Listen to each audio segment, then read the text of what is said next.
जय हिंद प्यारे साथियों। आज की वीडियो में मैं बात करने वाला हूं, वैसे तो डेली सीरीज़ में लेकर आ रहा हूं आप लोगों के लिए। डेली शाम को 7 बजे आपको ये सीरीज़ मिलने वाली है, तो आप लोग चैनल को ज़रूर सब्सक्राइब कर लेना ताकि आपको वो क्वेश्चंस मिल सके जो कि 5 टफेस्ट क्वेश्चन माने जाते हैं। 5 ऐसे प्रश्न जिसको कर पाना आसान नहीं होता है।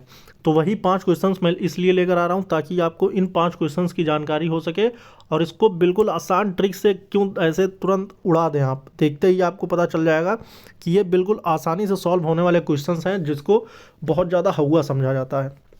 देखिए, इसमें दिया हुआ है 72 वस्तुओं को बेचने से 8 वस्तुओं की बिक्री मूल्य के बराबर हानि हो गई। टोटल वस्तुएं हैं 72। आप इसको मानिए कि जो एक वस्तु का जो विक्रय मूल्य है वो है 1 रुपये। उसके बाद 72 वस्तुओं का जो विक्रय मूल्य होगा वो कितना आएगा, तो 8 वस्तुओं की बिक्री मूल्य के बराबर हानि हो गई, यानी कि 8 वस्तुओं का भी मूल्य 8 रुपये हो जाएगा। तो अगर 72 वस्तुओं का हम विक्रय मूल्य निकालेंगे तो टोटल कितना था, 72 प्लस 8, ये हो जाएगा आपका 80। 72 वस्तुओं जिसमें 8 रुपये की आपकी क्या हुई है, हानि, तो टोटल हो जाएगा 80 रुपये। जब ये 80 रुपये आप प्राप्त कर लेंगे, अब इसके आगे क्या करेंगे, तो देखिए टोटल आपको 72 वस्तुओं का विक्रय मूल्य 72 और ऊपर से 8 वस्तुओं की हानि हो गई, टोटल 80 हो गया। अब हानि प्रतिशत निकालने के लिए आसान सा है, आप इसको कर सकते हैं, लेकिन जब तक आपको पता नहीं होगा तब तक आप कर नहीं पाएंगे। 8 वस्तुओं की बिक्री मूल्य के बराबर हानि हुई, यानी कि 8 रुपये की हानि हो गई, टोटल कितने पे, 80 पे, और गुणे कर देंगे 100। अब इसको सॉल्व करेंगे तो जनरल सी बात है कि 80 का जो 8 का 80 पे 8 का 8 की हानि यानी 10% की हानि, सिंपल सा था। अब इसके बाद इसके आगे बढ़ेंगे। इसके आगे बढ़ने पर हम ये देखते हैं कि यदि x y z equal to 19, इसको आप देखें, फिर x y z equal to 216, x y plus y z plus x z x equal to 114 है, तो under root x cube plus y cube plus z cube plus x y z. अब इसको सबसे पहले हम एक ऐसे फॉर्म में लाने की कोशिश करेंगे कि जिससे हम ये तय कर सकें कि इसको हम किस फॉर्म में लिखें कि आसानी से हमेशा सॉल्व कर सकें। तो देखिए दोस्तों, आपको इसमें सबसे पहले ये करना होगा, जो लास्ट में इसमें देखिए प्लस एक्स वाई जेड लिखा है, यहाँ पे अगर हम लिख दें -3 एक्स वाई जेड और प्लस 4 एक्स वाई जेड, अगर हम ऐसा लिखते हैं तो इसको घटाने पे तो एक ही बचेगा, प्लस एक्स वाई जेड। अब इसको जब हम ऐसा लिख देंगे तो ये काउंट हो जाएगा किसके साथ, x cube plus y cube plus z cube के साथ।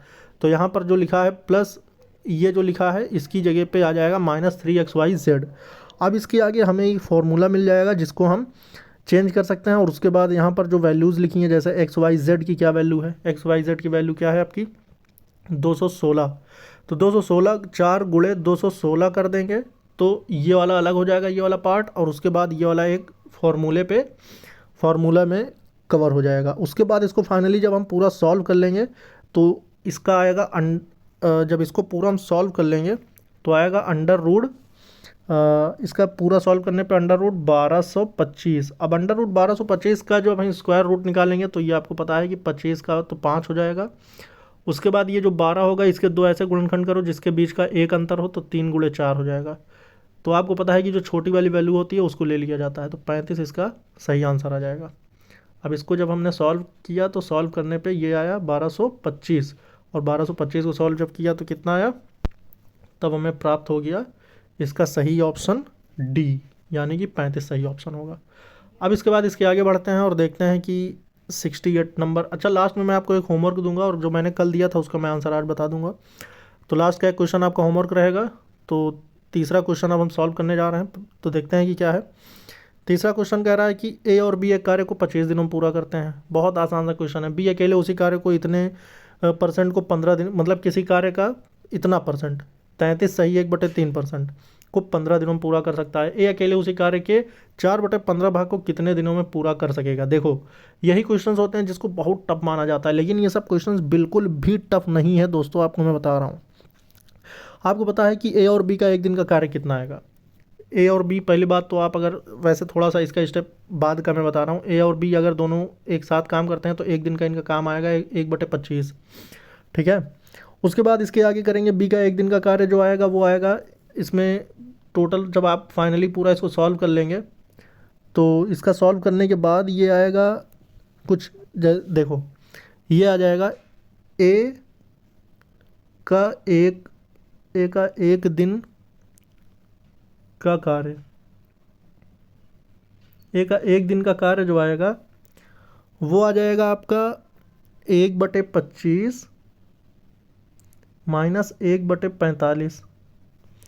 उसके बाद जब इसको आप पूरा सॉल्व कर लेंगे, तो जब पूरा सॉल्व करेंगे तब आपकी जो वैल्यू आ जाएगी वो आएगी 4/225, ये वैल्यू आएगी। अब उसके बाद एक कार्य के 4/15 भाग को पूरा कर सकता है, ये अकेले उसी कार्य के 4/15 भाग को पूरा कर सकता है। अब हम क्या करेंगे, अब 4/15 से भाग करेंगे 4/25 में, मतलब इस तरह 4/15 से 4/25।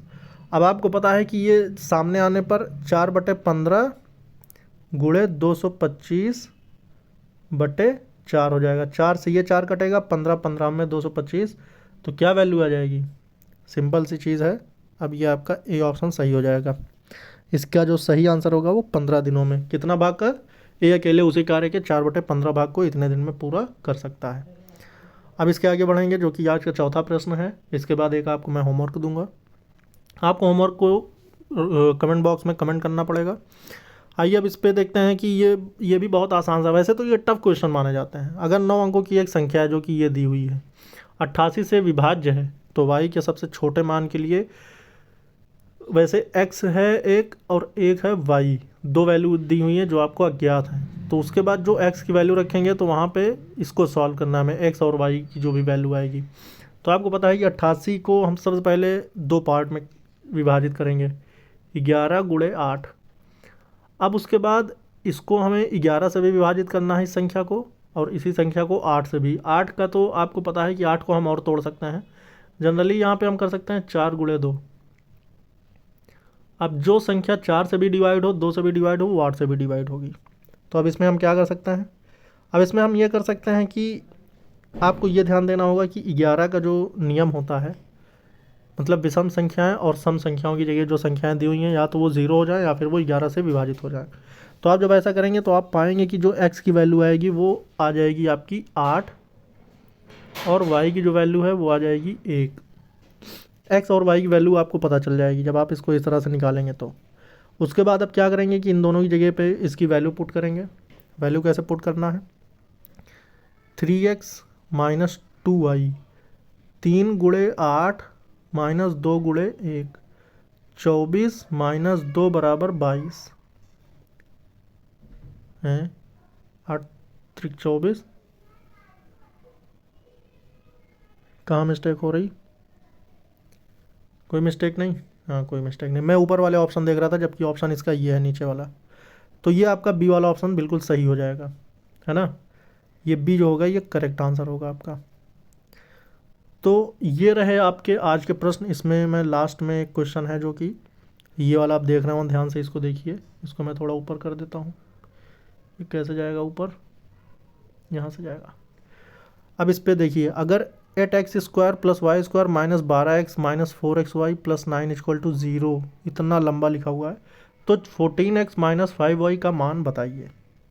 अब आपको इसके 63वें के क्वेश्चन, जो भी मतलब 63 नंबर का क्वेश्चन, आपको कमेंट बॉक्स में इसका आंसर बताना है। दोस्तों आपको बता दें कि डेली मैं ऐसी सीरीज़ लेके आ रहा हूँ जो कि टफेस्ट क्वेश्चन सीरीज़ होती हैं 5 क्वेश्चन की। उसको आपको बिल्कुल बस ध्यान से देखना है, ऐसे क्वेश्चन आपके आएंगे जो कि आप कर नहीं पाते हैं, पेपर में आपके छूट जाते हैं। कमेंट बॉक्स में ज़रूर बताइएगा। इस वीडियो में इतने दोस्तों, जय हिंद, जय भारत।